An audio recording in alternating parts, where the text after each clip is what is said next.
자, 오늘 요한계시록 11장 말씀드렸습니다.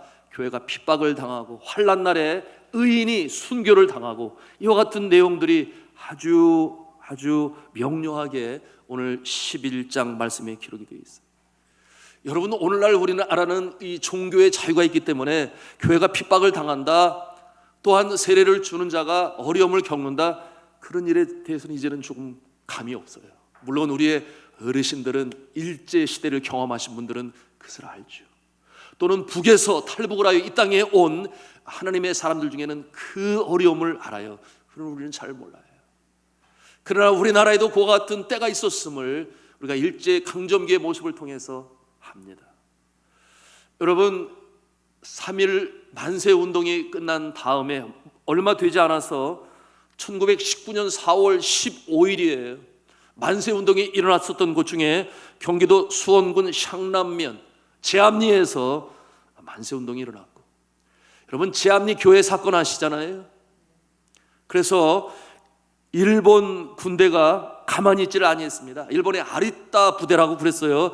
만세운동을 진압할 때 너무 심한 매질을 했으니 미안해서 여러분들에게 용서를 구하려고 하니 다 모여라. 그런데 어디로 모이라 그랬냐면 제암리 감리교회에 모이라고 그랬어요. 그러니 우리나라 백성들이 얼마나 순진합니까? 착해요. 백의 민족이에요. 남의 나라 쳐들어 가본 적이 없어요. 이와 같은 모습으로 사는 우리 이 순진하고 순수한 이 제암리 이 마을 사람들이 그런 줄 알고 교회 안에 모이게 되었는데, 거기에 일본 중위 아리따 중위 모든 사람을 향하여 기독교의 가르침에 대해서 가르쳐달라고 그랬어요. 그것이 사실은 술수였는데 그 내용을 통해서 왜 기독교인들이 독립운동을 해야 되는지 사실 그거를 알고 싶었던 거죠. 그러는 가운데 안종후 권사님이라고 했어요. 기독교의 기본 진리에 대해서 말했습니다. 저가 들었는데 마음이 열리나요? 자기가 원하던 것을 말하지 않았다 생각이 되었는지 나가서 발포 명령을 내렸습니다. 그리고 그 자리에서 그 제암리 교환에서 23명의 성도들이 바로 소천하여 하나님 나라에 안겼어요. 그리고 나서 저들은 그와 같은 상황을 감추려고 불을 거기에 질렀습니다. 다 태워버리려고 그와 같은 마음으로. 여러분, 그와 같은 모습 때문에 흔적이 사라지나요? 사라질지 몰라도 그러나 기독교회는 주님께서 피로 값주고 사신 교회이기 때문에 결코 사라지지 아니합니다. 다시금 새롭게 솟아나고 또다시 솟아나고.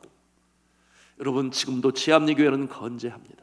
오히려 그와 같은 모습을 통해서 그 제암리 마을의 사람들은 더 뜨거운 하나님의 사람들이 되었어요. 밟는다고 밟히는 것이 진리가 아닙니다. 이와 같은 역사가 기독교 2000년의 역사임을 우리가 부인할 수가 없어요. 순교의 피의 터전 후에 주의 몸된 교회가 세워진 것이 바로 한국 교회, 조국 교회이기도 합니다. 여러분, 오늘날도 이와 같은 일들이 벌어지고 있어요. 저 중동권에서 그와 같은 일이 벌어지죠. 우리 선 교수님이 가 있는 이집트에서도 그런 일이 있어요. 그런가 하면은 이 인도와 네팔에서도 힌두교 이 강경 신도들에 의해서 교회가 불타고, 그런가 하면은 핍박을 당하고, 그와 같은 일들이 지금도 나타나고 있습니다. 여러분, 이와 같은 핍박 속에서도 놀라운 것은 교회가 계속해서 성장해 나간다고 하는 것입니다. 아무도 막을 수가 없는 거예요. 그러니 진리는 밟는다고 해서 밟히는 것이 아니다 말씀을 드렸는데요. 여러분, 예수 그리스도의 몸, 예수 그리스도의 몸인 교회는 핍박을 당하나 오히려 강한 믿음으로 새롭게 일어날 수 있다고 하는 사실을 우리는 역사를 통해서 발견하는 것입니다. 자, 오늘 요한계시록 11장 이와 같은 모습, 교회가 핍박을 당하는데요, 하나님께서 보호하십니다. 그러니 승리자의 영광이 종래 나타나지만 그러나 그 중간 기간들은 핍박과 환난이 임하는 모습을 우리가 보게 돼요. 이제 성경 본문으로 우리가 들어가기를 원합니다. 1절에 말씀해 보니 사도 요한은 천사로부터 지팡이와 같은 갈대를 받습니다. 여러분, 이 갈대를 받는 것은 왜 주시는가?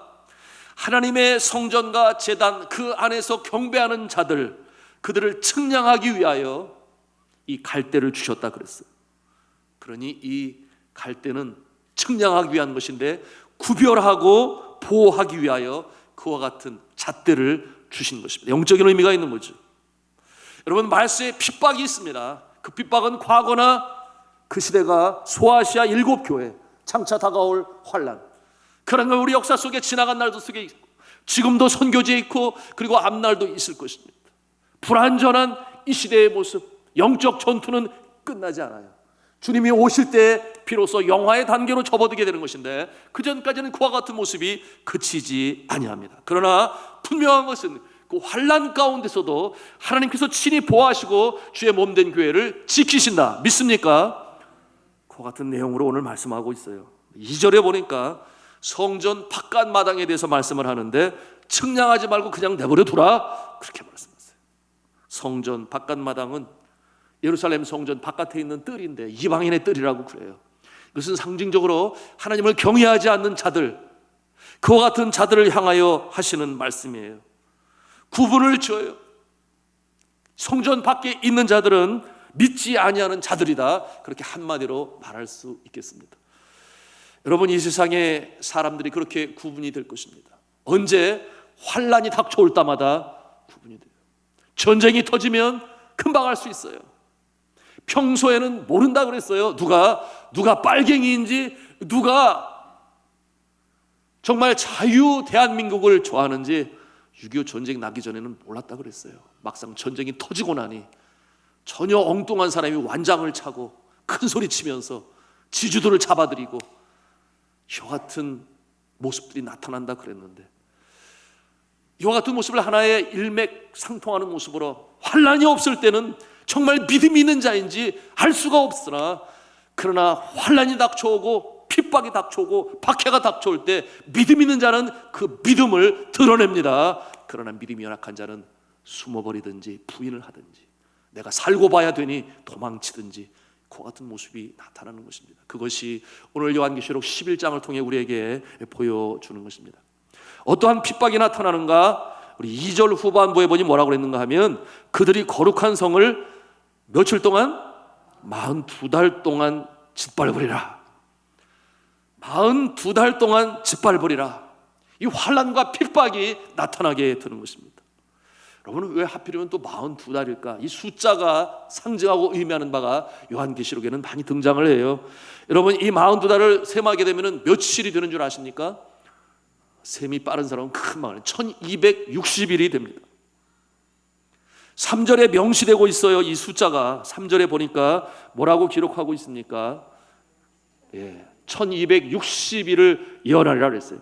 1260일 동안 핍박이 많은데 동시에 주의 종들이, 예언자들이, 선지자들이 똑같이 그 환난의 때에 예언으로 선포합니다. 이것은 하나님의 사람들을 격려하기 위하며 또한 믿지 않은 자들에게 심판이 임할 것이다 하는 것을 증거하기 위하여 핍박이 다가오는 그날 동안 선지자도 쉬지 않고 이처럼 하나님의 말씀으로 대하는 것입니다. 여러분, 이 1260일을 연으로 나누게 되면 어떻게 되겠습니까? 3년 6개월의 기간이에요. 3년 6개월. 우리에게 익숙한 숫자 아니겠습니까? 언제 이런 일이 벌어졌나요? 여러분, 엘리야 선지자 때에, 엘리사 선지자 때에 비가 오지 않습니다. 얼마 동안 비가 안 와요? 3년 반 동안 비가 오지 않아요. 그래서 이 3년 반이라고 하는 숫자는 하나님께서 정하신 환란의 기간을 그렇게 숫자적으로 또한 상징적으로 표현하고 있는 것입니다. 엘리야 때 가뭄이 지속되었으면 우리가 알아요. 그러므로 우상을 섬겼기 때문에 하나님께서 혼내시는 것이죠. 여러분, 이 사렙다 과부의, 사르밧 과부의 이야기를 잘 압니다. 먹을 것이 없다 그랬어요. 마지막 남은 밀가루 가지고 떡을 해먹고 죽으려고 생각했던 그 어려운 그때 3년 반 환란의 때 우리가 볼 수 있어요. 여러분, 이와 같은 증거의 모습이 11장 6절에 다시금 표현되어지고 있는데요. 자, 11장 6절 말씀 같이 읽도록 하겠습니다. 시작. 그들이 권능을 가지고 하늘을 닫아 그 예언을 하는 날 동안 비가 오지 못하게 하고 또 권능을 가지고 물을 피로 변하게 하고 아무 때든지 원하는 대로 여러 가지 재앙으로 땅을 치리로다. 아멘. 자, 3절에 보니까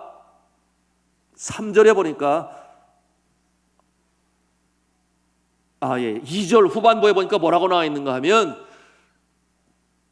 이것은 이방인에게 주었은즉 그들이 거룩한 성을 42달 동안 짓밟으리라, 이렇게 예언되고 있어요. 여러분, 믿지 아니하는 자들이 거룩한 자들을 핍박하는 그 모습이에요. 어떻게 하나님 그것을 허락하시는가, 이런 생각 가질 수 있습니다. 그러나 말씀을 드렸어요. 환난 날에 믿음 있는 자를 구별해내시기 위하여 하나님께서는 그렇게 하실 수 있다. 그런데 상대적으로 주의 종들이 나타나서 동시적으로 심판과 그리고 믿음 있는 자를 격려하기 위해 등장한다 그랬습니다. 그러니 그와 같은 내용이 6절에 있는 말씀이에요. 이것은 무엇을 말하는가? 환난 날의 핍박의 날이 그처럼 밀가불 듯 불로 심판하는 그와 같은 모습이 나타날 때, 또 한편으로서는 하나님의 종들이 거기에 대항하는 모습으로 등장을 해서 이것을 스피리추얼 월페어라고 말을 하는데, 영적인 전투, 영적인 전쟁이 그렇게 일어난다 하는 것을 보여주고 있는 것입니다. 그러니 2절과 6절은 아주 상반적인 대조적인 그 두 모습을 보여주고 있는 것입니다. 자, 3절에 보니까 뭐라 그러는가 하면, 내가 나의 두 증인에게 권세를 주리니 그들이 굵은 베옷을 입고 1260일을 예언하리라. 이들은 하나님께서 세우신 주의 종을 말하죠. 그런데 붉은 베옷을 입었다 그랬어요. 왜 그렇습니까? 그처럼 심판 가운데 죽어가는, 이제는 구원받지 못하는 영혼들을 바라볼 때 그 마음에 슬픔이 임해요. 이것이 주의 종의 모습이요, 주의 말씀을 대하는 자의 영혼 사랑하는 마음이라고 우리가 볼 수 있겠습니다. 이 모습은 구약시대 선지자들의 주의 종들의 모습이기도 한데요, 오늘날에도 있습니다. 말씀으로 일깨우는 주의 종들. 그런가 하면은 말세 하나님을 떠나서 우상을 섬기고 자신들의 향락을 추구하는 자들을 향하여 저들에게 임박할 대환란이 다가오고 있다, 그렇게 외치도록 하시는 것입니다. 자, 이와 같은 모습을 통해 하나님께서는 능력도 주신다고 그랬어요. 여러분, 이와 같은 모습, 오늘 말씀의 4절에 보니 이 주의 종의 모습에 대해서 말씀하고 있는데 상징적으로 표현을 해요. 우리 4절 말씀에 같이 읽도록 하겠습니다. 시작. 그들은 이 땅에 주 앞에 서 있는 두 감람나무와 두 촛대니. 자, 주 앞에 서 있는 두 감람나무와 두 촛대, 이것도 상징적이라고 그랬는데요. 여러분, 이 두 감람나무는 누구를 말하는가? 주의 종들을 말하는 것입니다. 촛대는 무엇을 말하는가? 촛대는 요한계시록에서 교회를 상징하는 것입니다. 하나님의 백성들, 하나님의 모임, 바로 여러분들이 그 촛대의 영광의 하나님의 자녀들인 것이에요. 그래서 두 감람나무 종들과 그리고 두 촛대로 표현을 하고 있습니다. 자, 그런데 이 5절의 말씀을 보면 바로 분명히 연결되어 줄 수 있는데요. 우리 5절 말씀에 보니 뭐라고 그랬는가? 함께 읽겠습니다. 시작. 만일 누구든지 그들을 해하고자 하면 그들의 입에서 불이 나와서 그들의 원수를 삼켜버릴 것이요, 누구든지 그들을 행하고자 하면 반드시 그와 같이 죽임을 당하리라. 아멘. 여러분, 이것은 주의 종에게 주신 하나님의 권세입니다. 그러므로 주의 종이 예언을 할 때에 그 예언을 막을 길이 없어요. 왜 그렇습니까? 하나님이 절하라고 하신 것인데 감히 누가 그것을 막을 수가 있겠어요? 예언이 그치고 나면 이제 핍박을 당하고 순교를 당하는 모습이 나옵니다. 그러나 예언으로 선포하시게 하시는 동안은 하나님께서 능력을 주시고 생명도 지키시고, 그에게 함부로 대하는 자에게 오히려 하나님의 벌이 임하는 그 모습인데요. 여러분, 그와 같은 모습이 어디서 나타납니까? 모세의 모습을 보면 알 수 있지 않나요? 바로 왕이 끝까지 버팅기고 이스라엘 백성들 하나님의 뜻인데 내보내야 되는데 그러지 않으니 어떠한 역사가 나타납니까? 나일강이 피로 변하고 여러 곤충들이 나타나서 나중에는 첫 것이라 그랬는데 그것은 짐승의 첫 새끼요 사람의 장자요. 그와 같은 모세의 하나님의 대언을 방해하고 듣지 않는 그와 같은 모습, 그와 같은 끔찍한 심판의 역사가 나타나요. 여러분, 이와 같은 모습은 또한 엘리야에게 나타나는 것은 우리가 잘 알고 있습니다. 여러분, 이 감람나무로 표현되어지는 주의 종의 모습, 여러분, 과거에 천부교라고 하는 이단이 있었어요. 여러분 아실 거예요. 신흥 종교단체 전도관으로 알려져 있죠. 박태선 장로를 스스로가 자신을 가리켜서 뭐라고 그랬는지 아십니까? 감람나무라 그랬어요. 감람나무. 이 요한계시록을 보면서 이게 주의 종을 말하는 것인데 그 감람나무가 바로 나다. 나를 해할 자, 나에게 대항할 자, 내가 나를 대항하는 자, 하나님이 그에게 벌을 주실 것이고, 이와 같은 내용으로 자신을 굉장히 높였습니다. 진정한 감람나무라면은 올바른 진리의 말씀, 생명의 말씀, 하나님의 말씀으로 대언했어야 되는데 그러지 못했어요. 사람들을 미혹하게 하고 결국은 용두사미의 꼴로 그렇게 사라져버리고 말았습니다. 주의 종을 통해 하나님께서 권능을 보여주신다. 여러분 6절에 있는 말씀이죠. 물을 피로 변하게 하고 여러 가지 재앙으로 땅을 치시고 예언하는 날 동안 비가 오지 못하게 하시고, 이와 같은 모습이 성경에서 예언자의 권능의 모습으로 등장함을 우리가 볼 수 있습니다. 여러분, 저는 24년 동안 선교지에서 사역을 감당하는 중에 이와 같은 능력이 있었으면 참 좋겠다, 그런 생각을 가진 적이 있었습니다. 보통 순교를 각오하고 선교지로 가게 되고 순교를 각오했던 사도 바울에게 능력을 주신 하나님을 제가 깨달음으로 알게 되었기 때문에 언어의 능력을 부러워하느냐, 그러므로 헬라어와 히브리어와 아람어에 능통했던 바울이 너무 부러웠기 때문에 혀의 권세를 주옵소서 열심히 언어를 했으나 주님은 계속적으로 결론에 가서는 그러시는 거예요. 너는 바울의 순교도 부러워하네. 그러면 내가 언어의 권세를 주리라. 그런가 하면은 병자의 손수건만 얹어도 낫지 않았나요? 에베소에서 나타난 그 같은 놀라운 역사를 보면서 그렇구나, 주의 종이 그 같은 능력이 있을 때 많은 사람들이 하나님을 두려워하겠구나. 그런 말 간절히 금식하고 능력 밖에서 기도할 때 주님 그러시는 거예요. 너는 사도 바울의 순교자의 영성을 부러워하는. 그와 같은 상황이 되니까 제 마음이 쉽게 주여 순교자 되게 하여 주옵소서, 이게 쉽게 나오지가 않았어요. 그러므로 주님 앞에 간절히 간구하고 기도하는 가운데 성령이 임하시니 마지막 최종적으로 그런 저는 고백을 했습니다. 주여 순교자가 되어도 좋습니다. 주의 영광을 위하여 어떠한 상황권 주님이 제 생명을 원하시면 제가 저의 목숨을 드리겠습니다. 그렇게까지 고백을 하게 되었어요. 그러고 나서 저는 놀라운 주님의 영광의 역사를 경험합니다. 영혼들이 돌아오고 또한 그 선교지에서 학교가 세워지는 일, 방해하는 세력들 하나님이 다 하나서 막아주시고, 그런가 하면 신학교에서 여기저기에 졸업한 신학생들 교회가 세워지고, 그 같은 축복을 제가 경험하게 되었는데, 그런데 여러분, 이 순교의 영광은 아무에게나 주어지는 것이 아니에요. 순교는 저 하늘나라 하나님의 보좌에 가장 가까이, 제가 예화로 들었던 거 기억나십니까? 가을 운동회를 하면은 특별 VIP들을 위해서 햇볕을 가리는 채양막을 치는데, 물론 심볼로 나와 있습니다만 하나님의 그 스론, 그 보좌에 그들을 특별 대우하니 흰 옷을 주라. 저들이 나의 이름으로 하여 순교한 자들이다. 가장 가까이서 주를 찬송하고 경외하는, 경배하는 그와 같은 모습의 주인공들이 될 것입니다. 저를 보면 아시잖아요. 순교 안 하고 들어왔잖아요. 지금도 이렇게 버젓이 살아있잖아요. 오늘도 말씀을 전하잖아요. 그런 걸 보면은 하나님은 너는 순교자의 반열은 아니다, 그렇게 말씀하시는 그것을 저는 영적으로 이렇게 깨닫고 있죠. 그러나 그러지 않은 모습들이 있잖아요. 지금도 순교자에 서 있는 그 모습이 있습니다. 여러분, 이와 같은 모습은 여러분 아시는 대로 스테반이 그랬잖아요. 사도 바울이 그랬어요. 예수님의 모든 제자들이 그랬습니다. 예수님도 그렇게 하나님의 영광을 위하여, 용서를 위하여 순교자의 모습으로 십자가에 달리신 것 아니겠습니까? 자, 이와 같은 모습 있기 때문에 선교지에서 웬만한 일들은 순교를 각오하고 있는데, 제가 그렇게 저들에게 저주를 하거나 하나님의 벌을 받을지어다 그런 말 쉽게 하지 못해요. 그런 말 뭐예요?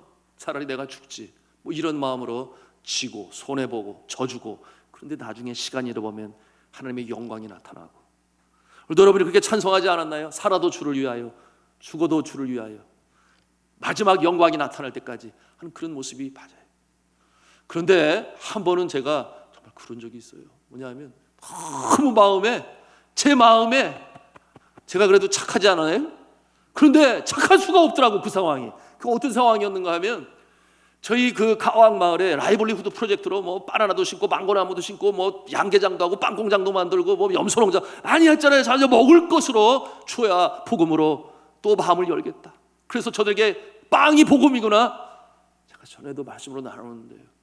보니까 너무나 힘들어요. 먹는 것이 너무나.